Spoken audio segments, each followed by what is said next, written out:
Ini ibu-ibu nih yang cantik-cantik. Ya mukanya sudah di bleaching, di apa semua. Mukanya putih, lehernya hitam. Ya. Bu. Nih yang cantik. Cacing tunggu di kubur. Jangankan masuk kubur, ibu meninggal, jenazahnya disentuh tangan kita, menyentuh pipinya jenazah. Nggak ada yang mau langsung sentuh tangannya. Dia cuci bersih-bersih tangannya dulu kita. Jijik dengan jenazah kita. Ibu-ibu, bapak-bapak, ada berapa rukun iman? Berapa? 6. 5 itu rukun Islam. Rukun iman ada 6. Satu diantaranya percaya kepada hari akhir. Nah, biasanya orang ketika berbicara tentang kematian itu berbicara tentang hari akhir. Dan biasa kalau saya bicara kematian, tiba-tiba anak muda langsung bicara, orang kalau mati itu Ustaz, tua dulu. Tidak. Yang namanya kematian tidak harus tua dulu. Ini anak muda kalau kita cerita kematian langsung orang tua dia lihat-lihati. Yang sudah pensiun, yang sudah putih rambutnya, bikin kaget. Yang namanya kematian, tua mati, orang kaya mati, orang miskin mati, raja-raja mati, rakyat biasa mati, ustadz mati. Kalau ustadz duluan, siapa yang tak siapa? Semua mati. Berarti yang jadi masalah sesungguhnya bukan mati. Karena mau atau tidak, tiba saatnya pasti mati. Yang jadi masalah, bagaimana kondisi kita mati. Itu yang jadi masalah. Itulah sehingga setiap Jumat dibaca ini ayat. Ya ayyuhalladzina amanu taqullaha haqqa tuqatih. Wahai orang-orang yang beriman, bertakwalah kalian kepada Allah dengan sebenar-benarnya takwa. Wala tamutunna, dan jangan kamu mati illa kecuali wa antum muslimun, dalam keadaan beragama Islam. Berarti ayat ini Allah informasikan ada di antara kita KTP-nya Islam, ngakunya Islam, tapi mati tidak dalam keadaan membawa Islam. Insya Allah kita tidak akan mati dalam keadaan berjudi. Insya Allah kita tidak akan mati dalam keadaan berzina. Insya Allah kita tidak akan mati dalam keadaan merampok. Tapi yang bisa membuat kita mati kafir, hubbi aklil haram, suka memakan makanan haram. Satu diantaranya menerima serangan fajar ketika pemilu kemarin.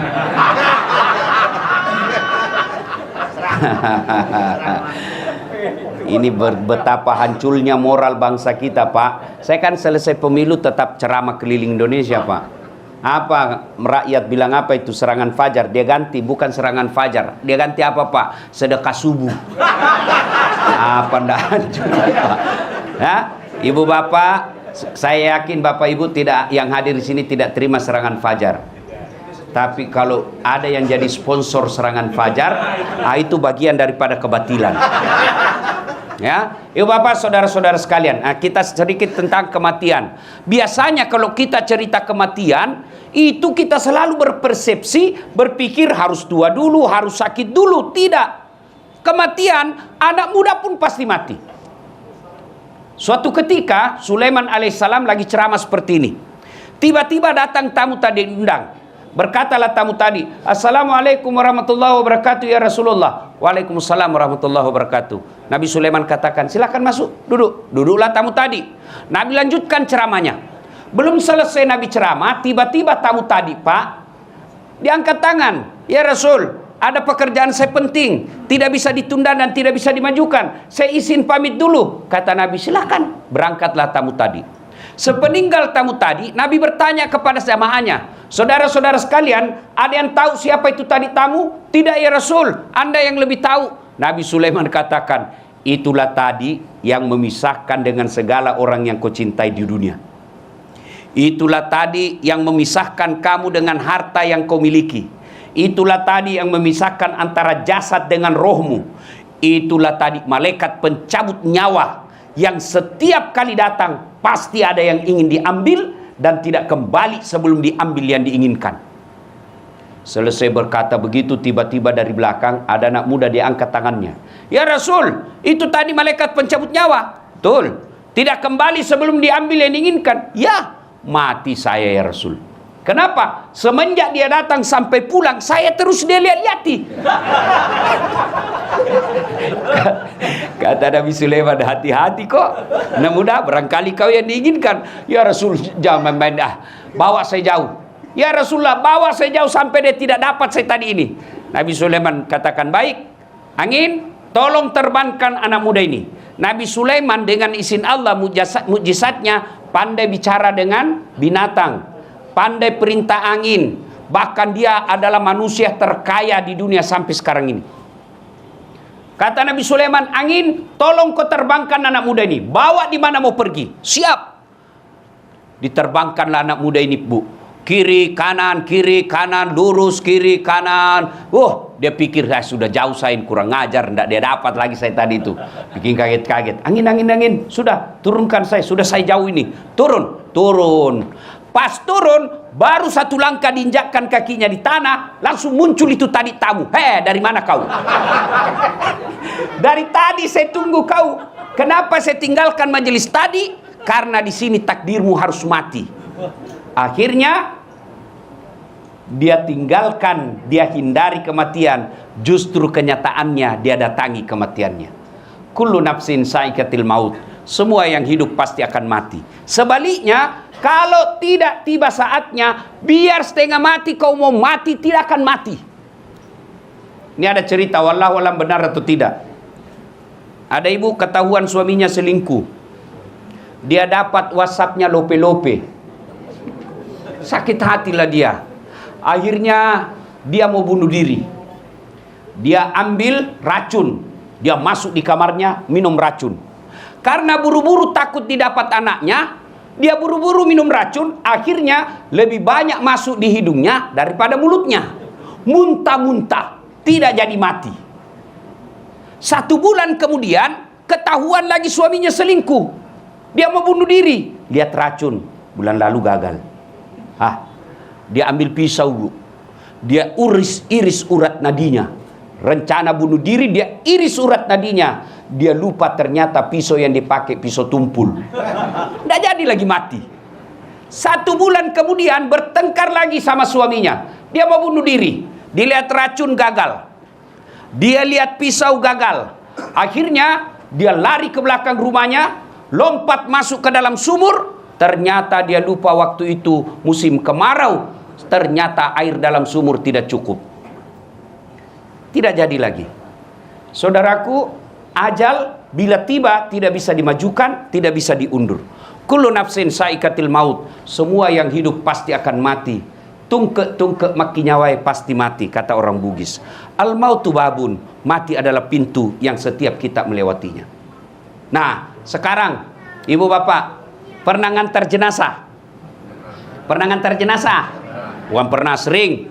Itu kata Nabi, kalau kalian meninggal, 3 tuh yang ngantar kamu. 2 yang kembali, 1 yang tinggal menemanimu masuk kubur. Apa gerangan yang mengantar kita ke liang kubur? 1, keluarga. Handai taulan, sanak saudara, kenalan, tim sukses.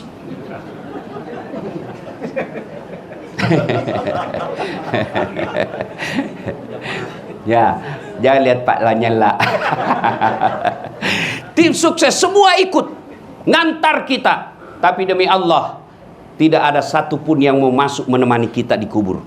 Jangankan masuk ke dalam kubur, tidur aja di atas kubur kita, di samping kubur, tidak ada. Percaya ibu, besok-besok ibu meninggal, jangan harap suamimu mau temani. Meskipun dulu dia bilang, kemanapun kau pergi, aku akan mengikutimu. Kita akan sehidup semati. Cerita. Pas meninggal, kawin lagi, Bu. Sampai ada di Makassar komplain sama saya, Ustadz, itu jelek betul sifatnya tetanggaku. Kenapa lagi, Bu? Masa baru 3 bulan meninggal istrinya, belum lagi kering kuburnya, dia kawin lagi, Ustadz? Saya bilang, itu tetangga saya masih hidup, istrinya dia kawin. Iya toh? Masya Allah. Ada kawan saya, Pak Ketua DPD, kawan saya, waktu meninggal istrinya, nangis Bu. Ini kisah nyata, bengkak matanya. Dia bilang apa? Ustadz, rasanya tidak bisa lagi aku lanjutkan hidupku. Saya bisa sukses begini karena istri saya, Ustadz. Separuh jiwaku rasanya mau pergi. Wah, luar bengkak. Biasanya kan laki-laki paling nangis tapi tidak sampai bengkak matanya. Ini bengkak matanya, Pak. 3 bulan kemudian saya pergi jogging di pantai, di Losari. Saya jogging, ketemu saya sama dia. Tiba-tiba di sampingnya ada perempuan cantik, putih, masih muda, panjang rambutnya, tidak pakai jilbab. Saya senggol dia. Pak Haji, siapa itu Pak Haji? Dia bilang, Ustadz, yang baru. Sudahlah, kalau kita meninggal Pak, keluarga tidak bakal ada yang mau menemani. Apalagi kawan kita. Jangan harap anak buah kita, malah dia doakan kita cepat mati supaya dia ganti. Coba, ada orang meninggal, ada kawannya, nggak usah temani di situ. Coba lihat saja grup WhatsApp kita. Bapak Ibu kan semua punya grup WhatsApp. Iya toh? Punya grup WhatsApp. Coba kalau ada yang meninggal, jangankan ketik doa, nulis doa, baca doa, enggak. Apa dia kirim? Stiker. Iya toh? Apa dia kirim? Innalillahi wa inna. Enggak, dia ketik itu doa, stiker Pak. Begitu, sudah itu dia blokir kita punya nomor. Dia hapus, takut malam-malam ada WhatsApp nomor kita. Ayo, teman, handai tolan, keluarga, tidak akan ada yang masuk menemani kita. Yang kedua, kata Nabi, harta. Almarhum suami istri, waktu meninggal seluruh harta keluar, mobil, motor keluar ngantar. Tapi demi Allah, hanya satu yang menemaninya masuk ke dalamnya. Apa itu? Kain kafan. Mulai dari yang paling kaya sampai yang paling miskin, kainnya sama, kain kafan. Tidak mentang-mentang dia kaya dikasih kain sutra, tidak. Coba lihat kain kafan, ada kantongnya? Ada kantongnya? Enggak mentang-mentang kaya kasih masuk di dalamnya iPhone 15. Enggak. Kaos kaki aja enggak boleh kita pakai kalau orang Islam. Apa yang kita bawa? Harta. Kain kafan. Ibu-ibu ini orang-orang kaya semua. Ibu sekarang pakai parfum merek-merek internasional. Bulgari, Angelman, Hermes. Begitu ibu meninggal, apa parfumnya? Kapur barus. Iya, hilang semua itu. Harta ini ibu-ibu nih yang cantik-cantik, yang mukanya sudah di bleaching, di apa semua. Mukanya putih, lehernya hitam. Ya. Bu, nih yang cantik. Cacing tunggu di kubur. Jangankan masuk kubur, ibu meninggal jenazahnya disentuh tangan kita, menyentuh pipinya jenazah. Nggak ada yang mau langsung sentuh tangannya. Dia cuci bersih-bersih tangannya dulu kita. Jijik dengan jenazah kita. Harta nggak ikut. Keluarga pulang. Yang setia menemani kita masuk. Amal itu ada 2. Amal kebaikan, amal keburukan. Yang baik akan jadi amal jariah. Yang jelek akan jelekkan kejerah dia. Semalam saya di Metro TV wawancara soal pemilu. Saya bilang tidak ada yang sia-sia di hadapan Allah. Tidak ada yang tidak tercatat di hadapan Allah. Kalau kau jujur, insya Allah jadi amal jariah kejujuranmu. Tapi kalau kau bohong, kebohonganmu, kecuranganmu akan jadi amalmu juga. Sampai kau sudah jadi tulang belulang, peninggalanmu akan masih menyiksamu. Ini peringatan bagi orang-orang yang beriman. Ini peringatan, tidak ada usah cerita kita pemilu jujur. Kalau dia sudah tidak percaya akhirat, tidak ada gunanya. Orang yang masih percaya akhirat, yang masih mau jujur dan berkata baik. Kalau dia sudah tidak percaya akhirat, biar kau kasih tahu apa, tidak ada gunanya. Itu yang disebut oleh Nabi kaswatul qalbi, mati hatinya. Nauzubillah min zalik. Nah, masuklah kita dalam kubur. Ada kesalahan kita. Dia pikir alam kubur itu luas. Tidak. Itu alam kubur, Pak. Kubur itu agak lebar. Barangkali 60 cm lebarnya, panjangnya 2 meter. Itu kubur. Apa itu tempat kita? Bukan tempat dia liang lahat. Tahu liang lahat? Di dalam kubur itu digali lagi sampingnya kan? Yang pas-pas dengan tubuh kita, nggak bisa gerak, nggak bisa apa-apain. Masuklah kita di situ. Jadi kalau ada orang jahat dunia, Pak, suruh lihat aja orang dimasukkan di kubur. Mau kemana? Kau pasti mati. Mau kemana? Pasti kamu mati. Itu dalam surah Yusuf itu dijelaskan. Silakan akhir-akhir surah Yusuf, Bapak buka. Bahasa Indonesianya begini, kurang lebih Allah katakan begini. Silakan lakukan apa yang kamu mau lakukan semau-maumu, karena kami pun menunggu kelakuanmu nanti di akhirat. Kita tunggu semua itu. Allah tunggu semua kelakuanmu itu. Maka kalau sudah masuk kubur, gak ada, putus. Gak bisa lagi kita sholat, gak bisa lagi kita puasa. Masuklah kita dalam kubur. Bapak-bapak, ibu-ibu, pernah rasakan mati lampu? Pernah rasakan mati lampu? Gelisah kan? Padahal kalau bapak mati lampu, masih luas rumah, masih bisa pakai ambil senter HP. Tiba-tiba masuk ular, bapak masih bisa berteriak, "Woi, ada ular, ular!" Masih bisa ngambil kayu pukul, masih bisa lompat ke jendela. Tapi di alam kubur, mati lampunya selama-lamanya. Luasnya nggak bisa lagi gerak, Pak. Ditindis nggak bisa gerak. Itulah alam kubur. Dan kata Nabi, ketika kau sudah masuk alam kubur, hanya 3 lagi yang bisa membantumu. Apa gerangan? 1, anak yang soleh dan soleha. Almarhumah dan almarhum. Beliau suami istri tidak bisa lagi sholat, tidak bisa lagi puasa, tidak bisa lagi sedekah, tidak bisa lagi haji.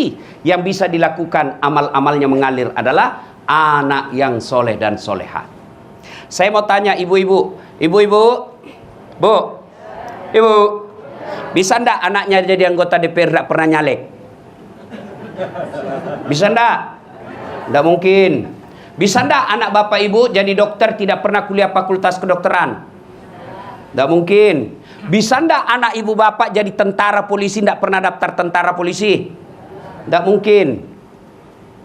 Tapi bisa ndak anak bapak ibu soleh dan soleha meskipun ndak dokter? Bisa ndak anak kita soleh dan soleha meskipun dia ndak pernah nyalek? Bisa. Itu pesannya, anak yang soleh dan soleha jauh lebih mudah daripada menjadikan anak kita doktor, insinyur, profesor.